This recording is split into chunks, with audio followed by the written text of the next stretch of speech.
Hey friends, so I wanted to make a quick video tutorial for you to familiarize yourself with the Instant Pot. By now you should have received it, or maybe you've had one for a long time and are scared to take it out of the box. But don't be scared, there is a slight learning curve, but hopefully this water test demonstration will help you ease your nerves and get you familiarized with your machine. So I want to introduce you to your pot. They really advise you not to use it above your stove because people always accidentally turn on their stove while they're cooking, so they tend to melted the bottom of their pots. But I like to put it under my stove so that it can vent into the vent hood above, so my whole house doesn't end up smelling like food. So if you do use it above your stove, I advise putting at least a cutting board underneath so you won't quickly melt the bottom of your pot, but just be careful regardless. It happens, and it happens a lot, especially on those induction stove tops. So your pot, whether 6-quart or 8-quart, is going to come with some cool accessories. This is the trivet. This is great for steaming things, doing pot and pot cooking. This fits directly in your pot, and you can lift it out with the little handles here. You have this little like rice pedal thing. You have a little soup ladle. And so here's your Instant Pot. I want to familiarize you, show you how the lid works. So in the lid on the top here, you have a sealing and a venting thing. This little nozzle actually comes off very easily. It's loose. It's meant to be loose. So you can easily put it back on from sealing up here to venting. This is the float valve. When pressure builds up, it actually moves the valve up and down. As you can see, I'm pushing it from the underside, but when the pressure is built up, it'll pop up like this. And once you fully release the pressure, it'll fall down like that. On the underside is the sealing ring. This ring tends to absorb the smell of whatever flavors that you're cooking. And it is kind of hard to get the smell out, but the smell does not transfer to what you're cooking, so it's okay. You do want to make sure it's fully in here. You're putting it back in because this is a critical part of your piece. If you really can't stand the smell, you can always buy another one. So you can have two, one for savory foods and one for sweet. So just make sure if you take this out that you put it back in fully so you have a nice tight seal in your pressure cooker. Here you have these pieces that also come off in the wash, but don't lose them if you are to wash them. Okay, and you can actually throw the whole lid in your dishwasher, and you can take it apart, put it in your dishwasher, but I usually just wash it by hand with a little soap and water. On the front here we have buttons, and I will say that 95% of the recipes I use, or maybe even 99%, call for the manual or the sauté button. A lot of people are like, oh, what about all these other functions? I mean, it's just kind of like your microwave. We have all these buttons, but we really only use a couple of them. So the manual button is very popular. This is the inner liner. Sorry, it's really important that you have the inner liner inside your pot when you're using it. You never want to put things directly inside your pot because you will ruin it. I've seen that happen too many times. So this is the liner that you want to make sure is in your pot before you cook anything. And then in the back, you'll see this little condensation cup. This also comes in your package. You should empty it every once in a while.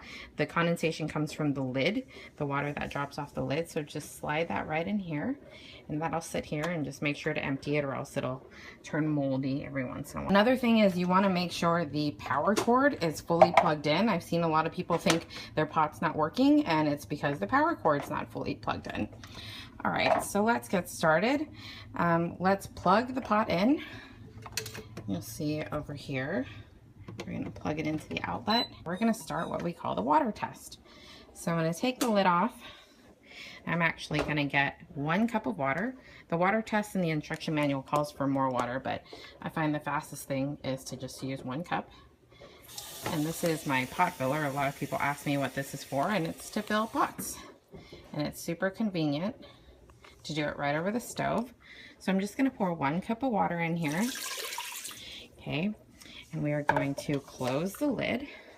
And what you do is you want to make sure the lid is in an 11 o'clock position. You're going to hear these little like chimes. 11 o'clock position. And then you can see right here, you want to line up the arrows. And then you're going to turn it to the 12 o'clock position to lock. And you can see this close, and this arrow is lined up with the little lock symbol. It's kind of hard to see, but there's a lock symbol there. The next thing you want to do is you want to turn it to the sealing position. So you're going to turn the knob to the sealing, you notice that the float valve is down. So this is really important when you're cooking anything. You want to turn it to the sealing position. Okay, so now we have 1 cup of water in there, and I'm going to hit the manual button. Once you hit the manual button, you have about 10 seconds to decide on how much time and how much pressure you want to cook. Most things are high pressure. Most recipes call for high pressure. Okay, so we're gonna hit the manual button, and you can change the pressure right here, low pressure, high pressure, but we're gonna keep it on high pressure. And this is, you press the up and down button to adjust the time. And we're just gonna cook for 2 minutes. You don't wanna hit the timer button. The timer button actually delays cooking. Okay, so I'm gonna hit the 2 minutes, and it's kind of giving me time to change my mind, and see, now it's registered. So now it's on. It's going to take a few minutes to build up pressure, and the time really depends on a few factors. It depends on how much liquid you have in the pot and the temperature of your starting liquid. So if you have a full pot of water, it's going to take a longer time to come to pressure than you would if you just had 1 cup of water like we do right now. And if you start with hot water, for example, it's going to come to pressure faster than it would if you were to start with cold water or something frozen inside, for example. Another thing you want to make sure of when you're using the Instant Pot is that you always have some sort of liquid inside, whether it's water, broth, or tomato sauce. There needs to be liquid, because this is based on steam power to build pressure, to have this pressure cooking environment. Okay, so what we're going to do now is we're going to wait for the pot to build pressure, and you'll know it's building pressure once it's come to pressure. The little float valve will, the little float pin will come up. Okay, so while we're waiting, we'll talk about a couple other things. So the waiting for the pot to come to pressure is something that I always see people are really frustrated about, because there's never a specific time that's included on recipes that people talk about. I like to equivocate it to waiting to preheat your oven. Every oven is different, and it depends on the temperature and everything that you're waiting for. So people usually don't include that time in their recipes. So it just really depends. So we're just gonna wait for the pot to come to pressure. It should just take a few minutes, because we only have 1 cup of water in there. Sometimes you'll hear or see steam coming out of the dial, and you'll know that it's coming to pressure. All right, so here we go. The float valve is starting to pop up. It's getting there. Once it fully pops up, you can see that now. And then the pot is going to start counting up to the 2 minutes, or counting down from the 2 minutes any second now. So we'll go to the front here. Okay. And I want to say, I forgot to talk about the inner liner. The inner liner is the stainless steel pot on the inside of the Instant Pot that you can take in and take out. You want to make sure that that's in your pot before you put anything in. Always make sure. There we go. So now the time, we set it for 2 minutes. It's going to start counting down. Okay, so it's going to cook for 2 minutes. This is ideal for veggies. If you want to steam veggies, you would cook it for 2 minutes.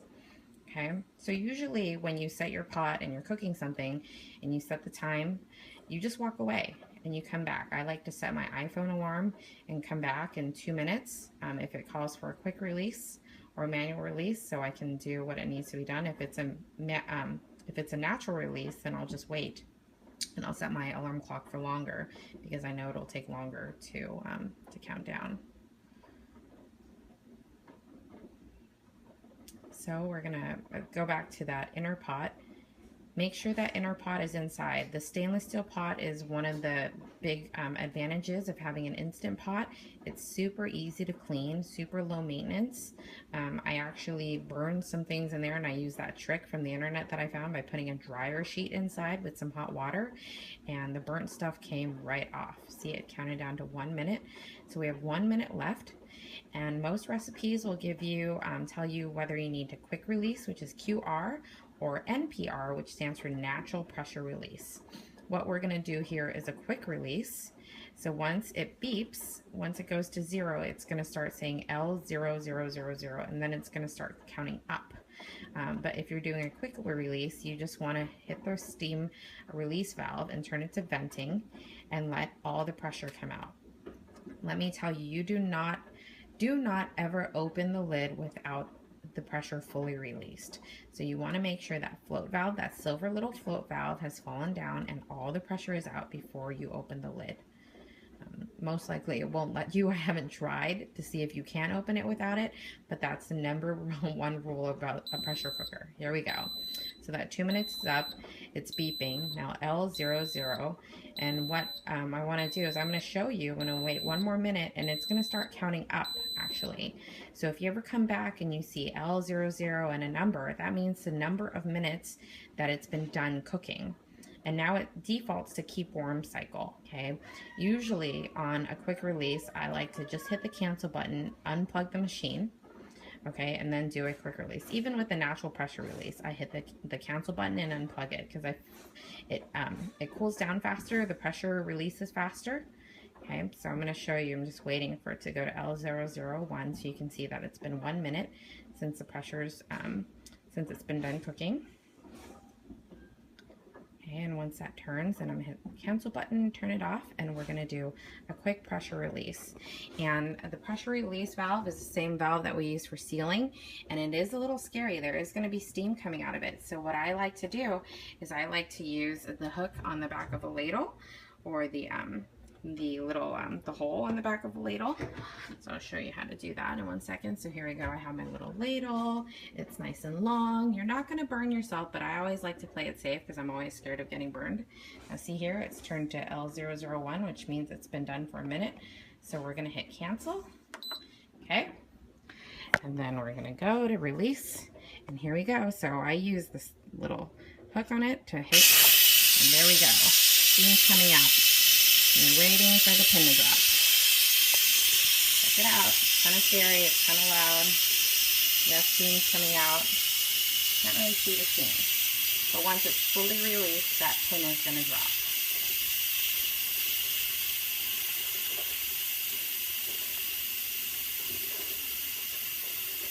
And once that pin drops, then you know it's okay to open the lid. Okay, so what we just did right now is a quick release. QR is what you're going to see in recipes because we're just letting the steam out very quickly. If you were going to do a natural pressure release or NPR, you would just leave it on sealing, you would turn the machine off, unplug it, and then just wait for the pin to drop on its own. So that's naturally, versus quickly, which is what we just did. So we're doing a quick pressure release. You can hear the pressure is dying. And then the pin's going to drop soon. There we go. All right, and so you're ready to unlock the lid, and be careful because the metal part is hot, so you're going to turn the lid counterclockwise to open, okay? And I always like to open with the lid pointed away from you because there is going to be steam in here, okay? And a nice feature of the 7-in-1 is this nice little lid rest. So here you have a groove on this left side, and you have a groove on the right side to rest your lid, okay? And the last cool feature I'm going to show you is the sauté function. So see in here, this is our water that we had that we put in there earlier. Okay, and the cool sauté function is right here. A lot of recipes start with the sauté function, so you can sauté your meat. So you don't really need the time, but it's going to start sautéing, and you have less and more, so you can adjust less, more. More is if basically higher heat, or you can have less for low heat, normal for medium heat. So let's say it's more. Okay, and we have the water in there still, and actually what you're going to see is the water is going to heat up and it's going to start boiling. And you can basically use the Instant Pot like a pan on your stove. And it's going to heat up whatever it is inside, and you can just saute with the lid on. Okay, so I'm going to pretend like I'm all sauteing, see this? And the water's going to heat up, so you can, let's say you're sauteing meat or some garlic and herbs first, or garlic and onions. So a lot of recipes call for sauteing the garlic and onions first. So you saute it, and then you throw the rest of your ingredients in. And the beauty of it is you only have one pot to wash. Okay, so you can see this is starting to heat up. I see steam coming out. Okay, and in a little bit it'll start boiling. So that's basically it. Those are some of the awesome basic functions of your Instant Pot, and I hope you have fun using it, and let me know if you have any questions. Good luck!